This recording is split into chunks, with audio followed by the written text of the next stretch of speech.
নমস্কাৰ, আমি CLF profile সম্পূৰ্ণ কৰিলো। আমি সকলো টেব সম্পূৰ্ণ কৰিলো। এতিয়া আমি CLF আপলোড কৰিম।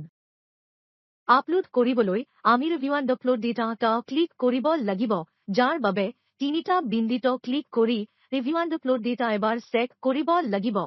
আমি সকলো বাধ্যতামূলক ক্ষেত্ৰ সম্পূৰ্ণ কৰিলো। আমি আপলোড বুটামটো চাব পাৰোঁ। আমি আপলোড কৰিম। ৰেকৰ্ড যোগ কৰা হৈছে, সফলতাৰে আপলোড কৰা হৈছে।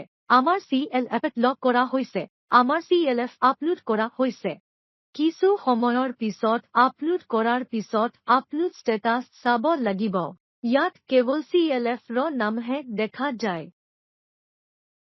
আপুনি CLF আলেখন সমনৰলৈ যোৱাৰ লগে লগে আৰু আপলোড অৱস্থাত ক্লিক কৰাৰ লগে লগে আপুনি তাত মন্তব্যসমূহ দেখিব।